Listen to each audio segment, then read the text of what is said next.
മനുഷ്യന്റെ തലച്ചോർ ഏകദേശം 23 വാട്ട് വൈദ്യുത ശക്തി ഉൽപ്പാദിപ്പിക്കുന്നു. ഒരു ചെറിയ LED ബൾബ് കത്തിക്കാൻ ഇത് മതിയാകും. ബ്രെയിൻ തന്നെയാണ് ശരീരത്തിലെ ഏറ്റവും അധികം ഊർജം ഉപയോഗിക്കുന്ന അവയവം. ശരീരഭാരത്തിന്റെ വെറും 2% മാത്രമായിരിക്കുമ്പോഴും ശരീരത്തിലെ ആകെ ഊർജത്തിന്റെ ഏകദേശം 20% ബ്രെയിൻ ഉപയോഗിക്കുന്നു. ബ്രെയിനിലെ സിഗ്നൽസ് മണിക്കൂറിൽ 430 കിലോമീറ്റർ വേഗത്തിലാണ് സഞ്ചരിക്കുന്നത്.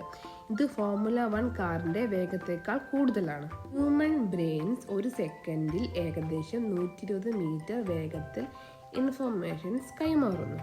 മനുഷ്യന്റെ ബ്രെയിനിൽ ശരീരത്തിലെ മറ്റ് ഭാഗങ്ങളെ അപേക്ഷിച്ച് ഏകദേശം 50% കൂടുതൽ ഡോപാമൈൻ റിസപ്റ്ററുകൾ ഉണ്ട്.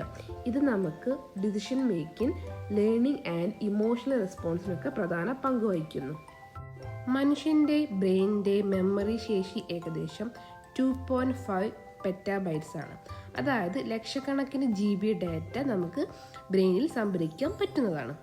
ബ്രെയിനിൽ ഏകദേശം 86 ബില്യൺ നാഡികളുണ്ട്, അതായത് ന്യൂറോൺസുകളുണ്ട്. ഓരോന്നും ആയിരക്കണക്കിന് കണക്ഷൻസ് ഉണ്ടാക്കാൻ കഴിവുള്ളതാണ്.